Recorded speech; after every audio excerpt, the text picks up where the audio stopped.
experience so far in the team? It's great. It's pretty much a vet group, so we explained a little bit. It doesn't take a very long time. Usually with younger guys and younger core groups, it takes days and days of work and months of work and kind of techniques and things like that. But we pretty much have the same team, and as far as a couple of new guys, who are vets, it's a pretty easy transition for them. You talk about having veterans on this team. How do you approach these preseason games starting tomorrow? We approach them like they're regular season games. This is our opportunities for us to get better. We can't take these games for light. Like, no matter who we play, each possession, each quarter, each game, and then you watch film, you get better, and you try to incorporate that into your practices, and then you just take it day by day. But we have a few weeks before our first game, so each day is going to be important.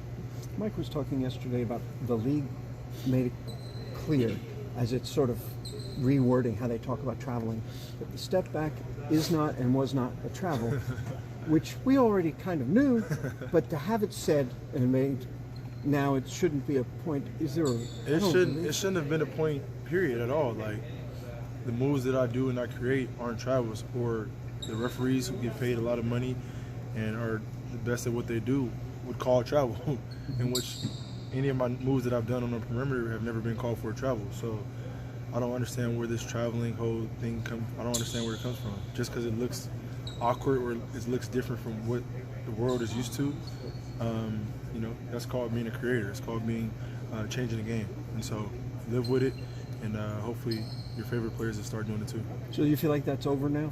It's been over. There's never was a discussion. Mm-hmm. Like, who created it's a travel? Like, I don't understand. Well, remember, they used to say that about the Eurostep, and eventually people caught up and learned that. And now it's like a cool move to do, right? Yeah. Yeah, I know. What was the move you were telling the kid about at the academy that day? You said there's a move you're working on that's going to that doesn't matter. They might call it travel, right? No. Yeah, but I'm tired of hearing that travel, easy travel, or from coaches, from other players, from haters, fans, whatever you want to call it. Like, embrace it. Like, it's going to be here for a while. It's going to be here forever. Whether it's from me or whether it's from somebody else that I pass along to, or that work in the gym and create and try to find ways to impact the game, the best game in the world. James, do you see you and Russell as similar players, as different players? I know your styles Both. are very different. Both. Similar and different. He's way more athletic than I am, but we're both aggressive playmakers and scorers, and willing to sacrifice and do whatever it takes to win. Kind of yesterday we were doing our 5-on-0, and it's easy. Like, here, take the basketball, you run it down, rush. This is how you're supposed to do. This is what you look for, or hey, this is where I see coming off a pick and roll. Like, it's all about discussion. It's all about communication. It's all about trying to get better. So, throughout the course of the game, he's gonna have it going a lot. I'm gonna have it going a lot, and we'll figure it out throughout each and every game. You've had historic offenses. You've been a part of historic offenses here. Now adding Russ and being able to kind of change the pace with the way you handle the basketball, the way you can go in transition. How much more difficult does that make for defense? It's tough. Like, I'm not fast at all. Like, I got my own pace and my own style, but in transition I can get to where I want to go. And with him, it's like 2 or 3 times faster.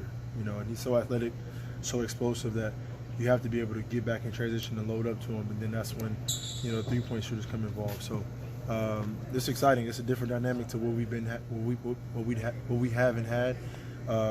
In the last few years or since I've been here, and it's gonna be exciting to watch and be a part of. James, what's it been like having Ryan back? He seems like he, picked up right where he left off. Yeah, he's comfortable. Ryan he was here for 2-3 years, and he's comfortable. He knows the system. He knows what we're trying to do. So all he has to do is go out there and make some shots and use his voice as a leader, talk, and do the small things. Not every league, has a team from China coming over here to the States playing, pro team and stuff. So the fact that you guys have played Shanghai for several years in a row, what do you think this says about the NBA? It's pretty dope. Global. NBA is global. Obviously, we all know that. It's taking it to another level. I think, and it's beautiful because people here in the U.S. don't get an opportunity to see how much the fans in China or Europe embrace the game of basketball. Like, they are very, very passionate about the game. So it gives us an opportunity to, in Chinese fans, an opportunity to see the NBA games. And then especially for us to go over there in Tokyo, that's another opportunity for fans over there to see NBA games and play and their favorite players. So this game just continues to grow, and hopefully it'll just continue to be at the top. Do you put a lot of pride in yourself on being an ambassador for the game, especially when you Yeah, I mean, I worked extremely hard to get to where I am today. So, I just play my role, whatever my role is. However, I can impact the game of basketball while I'm playing at a high level. Whether it's the youth, whether it's kids that don't have confidence, whether it's somebody that needs a boost to make it to the next level, or to work harder to get to where they want to go with their dream. So that's what I'm here for, and as long as I can, have the outreach and can do it, I'll continue to do it at the highest level. How do you see the relationship? Obviously you guys have a lot of continuity, a system you run here, a lot of personnel staying. Russell's a very different player than Chris was. How do you see that intersection of, we have the thing we do, obviously you want to play with him? It's easy, man. Like, when you're that great of a basketball player, like, you just go out there and hoop. There's no, like, oh, you have to change your game. Like, we'll figure it out. Like, it's not difficult. Like, we'll let everybody else around or that's outside in the locker room talk about, can they figure it out, or will they? Like, nah, we're going to figure it out, and it's going to happen, and it's going to be easy. Does it feel like you're a team with continuity, or does it feel like that's a big change to you? No, it's easy. I mean, we've added Russell Westbrook, who's an elite basketball player, one of the best basketball players we have in this game today, and a vet in Tyson Chandler and Thabo Sefolosha. Like, those are vets that has been on a few teams, that knows how to fit in the systems, that knows how to go out there and whatever they do best in their role, they do it to the best of their ability to help our team win. Simple. Thank you. Thanks so much.